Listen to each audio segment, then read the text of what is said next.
ನಮಸ್ಕಾರ ಸ್ನೇಹಿತರೆ, ಕತೆ ಸಂಗ್ರಹದ ಮತ್ತೊಂದು ವಿಡಿಯೋಗೆ ನಿಮಗೆಲ್ಲರಿಗೂ ಪ್ರೀತಿಯ ಸ್ವಾಗತ. ಒಂದು ದೇವಸ್ಥಾನ ಶೈವ ಪದ್ಧತಿಯ ಪ್ರಕಾರ ನಡೆಯುತ್ತದೆ. ಆದರೆ ಅದನ್ನು ನಿರ್ವಹಿಸುತ್ತಿರುವವರು ಯಾರೆಂದರೆ ಜೈನ ಧರ್ಮದ ಪೀಠಾಧಿಪತಿಗಳು. ಒಂದು ದೇವಾಲಯದಲ್ಲಿ ಶಿವಲಿಂಗದ ಪೂಜೆ ನಡೆಯುತ್ತದೆ. ಆದರೆ ತನ್ನ ಆಡಳಿತದಲ್ಲಿ ಜೈನ ಋಷಿಗಳು ತತ್ವವಿದೆ ಎಂದು ನಿಮಗೆ ಗೊತ್ತೇ? ಇಲ್ಲಿದೆ ಇಂತಹ ಅಪರೂಪದ ಸಂಗತಿಗಳಲ್ಲಿ ಒಂದು ನಿಜವಾದ ದೇವಾಲಯ.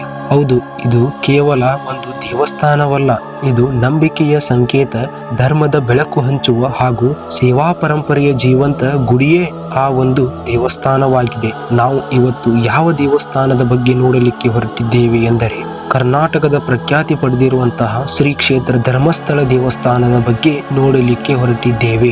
ಈ ದೇವಸ್ಥಾನದ ಹಿಂದಿನ ಪೌರಾಣಿಕ ಕಥೆಯೇನು ಮತ್ತು ಈ ದೇವಸ್ಥಾನದ ಮಹತ್ವವೇನು ಎಂದು ನಾವು ಇವತ್ತು ಈ ವಿಡಿಯೋದಲ್ಲಿ ಸಂಪೂರ್ಣವಾಗಿ ಬನ್ನಿ ನೋಡೋಣ.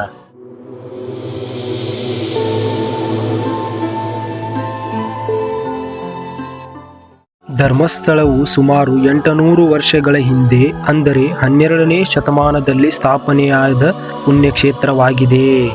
ಆ ಕಾಲದಲ್ಲಿ ಈ ಸ್ಥಳವನ್ನು ಕುಡುಮ ಎಂದು ಕರೆಯಲಾಗುತ್ತಿತ್ತು. ನೈಸರ್ಗಿಕ ಸೌಂದರ್ಯದಿಂದ ಕೂಡಿದ ಈ ಪ್ರದೇಶವು ಆಧ್ಯಾತ್ಮಿಕ ಮಹತ್ವವನ್ನು ಪಡೆದ ಭೂಮಿಯಾಗಿದೆ. ಇಲ್ಲಿ ಶಿವಲಿಂಗವನ್ನು ಪ್ರತಿಷ್ಠಾಪಿಸಿ ದೇವಾಲಯ ನಿರ್ಮಿಸಲಾಯಿತು. ಈ ಕ್ಷೇತ್ರವು ನಂತರ ಧರ್ಮಸ್ಥಳ ಎಂಬ ನಾಮದಿಂದ ಪ್ರಸಿದ್ಧವಾಯಿತು. ಇಂದಿನ ಧರ್ಮಸ್ಥಳವು ಕರ್ನಾಟಕದ ದಕ್ಷಿಣ ಕನ್ನಡ ಜಿಲ್ಲೆಯ ಬೆಳತಂಗಡಿ ತಾಲೂಕಿನಲ್ಲಿ ಬರುತ್ತದೆ. ಪ್ರಾಚೀನ ಮತ್ತು ಪವಿತ್ರ ಸ್ಥಳವಾಗಿದೆ. ಇದು ಧರ್ಮ, ಸೇವೆ ಹಾಗೂ ಶ್ರದ್ಧೆಯ ಪ್ರತೀಕವಾಗಿ ಭಕ್ತರ ಮನಸ್ಸಿನಲ್ಲಿ ಆಳವಾಗಿ ನೆಲೆಸಿರುವ ಧಾರ್ಮಿಕ ಕೇಂದ್ರವಾಗಿದೆ. ಬಹಳಷ್ಟು ಶತಮಾನಗಳ ಹಿಂದೆ ಈ ಸ್ಥಳಕ್ಕೆ ಕುಡುಮ ಎಂದು ಕರೆಯಲಾಗುತ್ತಿತ್ತು. ಇಲ್ಲಿನ ಜನರು ಜೈನ ಧರ್ಮದ ಅನುಯಾಯಿಗಳು ಆಗಿದ್ದರು. ಶುದ್ಧ ನಡವಳಿಕೆ, ತಪಸ್ಸು, ಸಹನೆ, ಧರ್ಮದ ಪಾಲನೆ ಇವರ ಜೀವನದ ಅಂಗವಾಗಿತ್ತು. ಒಂದು ದಿನ ಪೇರ್ಗಡೆ ಹೆಸರಿನ ವ್ಯಕ್ತಿಯು ತನ್ನ ಮನೆಯ ಸಮೀಪದ ಬೆಟ್ಟದಲ್ಲಿ 4 ಅತಿಥಿಗಳನ್ನು ನೋಡಿದನು. ಅವರನ್ನು ತನ್ನ ಮನೆಗೆ ಅತಿಥಿ ನೀಡಿ ಪೋಷಿಸಿದನು. ನಂತರ ಆ ಅತಿಥಿಗಳು ಬಿಟ್ಟು ಹೋಗಿ ಪೇರ್ಗಡನಿಗೆ ಸ್ವಪ್ನದಲ್ಲಿ ದರ್ಶನ ನೀಡಿ ಹೇಳಿದರು. ಆ ಸ್ವಪ್ನವೇನೆಂದರೆ, ನಾವು ಧರ್ಮ ದೇವತೆಗಳು, ಕಲ್ಪ, ಧರ್ಮ, ಕುಟ ಮತ್ತು ನೇಮ.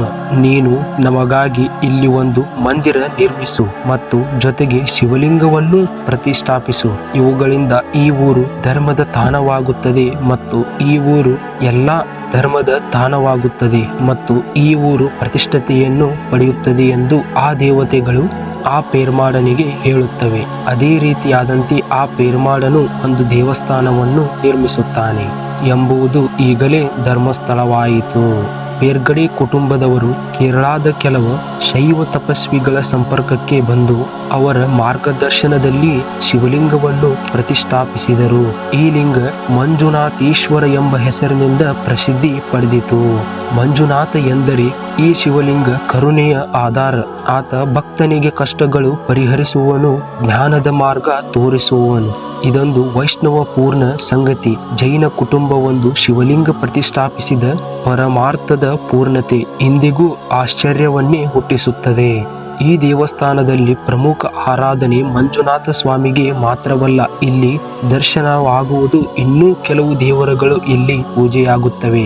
ಕಲ್ಪ ಸೃಷ್ಟಿಯ ಸಂಕೇತ, ಧರ್ಮ ನೀತಿವಂತಿಕೆಯ ದೇವತೆ, ಕೂಟ ಸಮಗ್ರತೆಯ ಸೂಚನೆ, ನೇಮ ಸತ್ಯ ಹಾಗೂ ಶಕ್ತಿಯ ಪ್ರತಿನಿಧಿ ಮತ್ತು ಅವರು ಸೇವಕ ಅಣ್ಣಪ್ಪ ಸ್ವಾಮಿ ಅನ್ನದಾನದ ದೇವತೆ. ಅವರ ಪ್ರತಿಷ್ಠಾಪನೆಯಿಂದ ಈ ಸ್ಥಳದಲ್ಲಿ ಅನ್ನದಾನ ಪ್ರಾರಂಭವಾಯಿತು. ಪ್ರತಿದಿನವೂ ಸಾವಿರಾರು ಜನರ ಉಚಿತ ಭೋಜನೆ ಪಡೆಯುತ್ತಾರೆ.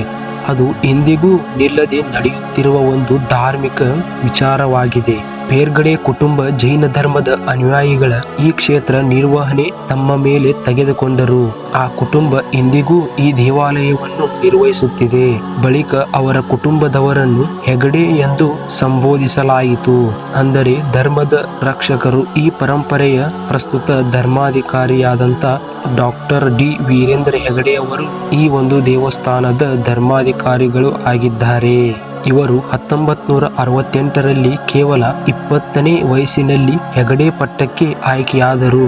ಆದರೆ ಇಂದಿನವರೆಗೂ ಅವರು ಧರ್ಮವನ್ನು ಸೇವೆಯ ರೂಪದಲ್ಲಿ ಮುಂದುವರಿಸುತ್ತಿದ್ದಾರೆ. ಈ ದೇವಾಲಯದ ಪೂಜೆಗಳು ಸಂಪೂರ್ಣವಾಗಿ ಶೈವ ಆಗಮ ಶಾಸ್ತ್ರದ ಪ್ರಕಾರ ನಡೆಯುತ್ತವೆ. ವೇದ ಮಂತ್ರಗಳು, ಅಭಿಷೇಕ, ರುದ್ರ ಪಾರಾಯಣ ಎಲ್ಲವೂ ವಿಧಿ ಪ್ರಕಾರ ದಿನನಿತ್ಯ ನಡೆಯುವಂತಹ ಪೂಜೆಗಳಾಗಿವೆ. ಆದರೆ ಈ ದೇವಾಲಯದ ನಿರ್ವಹಣೆ ಆಧಾರಿತವಾಗಿದೆ. ಅಹಿಂಸೆ, ಶುದ್ಧತೆ, ತಪಸ್ಸು, ಸೇವೆ, ಮನೋಭಾವ ಇದು ಭಾರತದಲ್ಲಿ ಅತ್ಯಂತ ಅಪರೂಪದ ಧ್ಯಾನ ಸಂಸ್ಕೃತಿಯ ಸಮನ್ವಯವಾಗಿದೆ. ಪ್ರತಿ ವರ್ಷ ಕಾರ್ತಿಕ ಮಾಸದಲ್ಲಿ ನಡೆಯುವ ಜಾತ್ರೆ ಧರ್ಮಸ್ಥಳದ ಹೃದಯ ಲಕ್ಷಾಂತರ ಜನರು ಬರುತ್ತಾರೆ. ದೇವರ ಮೆರವಣಿಗೆ, ನೇಮೋತ್ಸವ, ಯಕ್ಷಗಾನ, ಭಜನೆ, ಅನ್ನದಾನ ಇನ್ನೂ ಹಲವಾರು ಕಾರ್ಯಕ್ರಮಗಳು ಈ ದೇವಸ್ಥಾನದಲ್ಲಿ ನಡೆಯುತ್ತವೆ. ಈ ಎಲ್ಲವುಗಳಿಗಿಂತ ಜಾತ್ರೆ ವೈಭವದ ಆಕರ್ಷಣೆಯಾಗಿರುತ್ತದೆ. ನೋಡಲಿಕ್ಕೆ 2 ಕಣ್ಣುಗಳು ಕೂಡ ಸಾಲುವುದಿಲ್ಲ. ಮಹಾಪೂಜೆ, ಲಕ್ಷ ದೀಪೋತ್ಸವ, ಆಯುಷ್ಯ ಪೂಜೆ ಇವು ಈ ಜಾತ್ರೆಯ ವಿಶೇಷತೆಯಾಗಿವೆ. ಪ್ರತಿದಿನ ಬೆಳಗ್ಗೆ 11ರಿಂದ ಮಧ್ಯಾಹ್ನ 2 ಗಂಟೆಯ ಒಳಗೆ ಸುಮಾರು 30,000ಕ್ಕೂ ಹೆಚ್ಚು ಜನರಿಗೆ ಉಚಿತ ಅನ್ನದಾನ ನಡೆಯುತ್ತದೆ. ಇಲ್ಲಿ ಬಡ ಬಲಿಷ್ಠ ಪಂಥ ಇಲ್ಲದೆ ಎಲ್ಲರಿಗೂ ಸಮಾನ ಸೇವೆ, ಅನ್ನದಾನವು ಇಲ್ಲಿ ದೇವರ ಆರಾಧನೆಯ ಭಾಗವಾಗಿದೆ. ಈ ದೇವಾಲಯ ಇಂದಿಗೂ ಲಕ್ಷಾಂತರ ಭಕ್ತರನ್ನು ಆಕರ್ಷಿಸುತ್ತದೆ.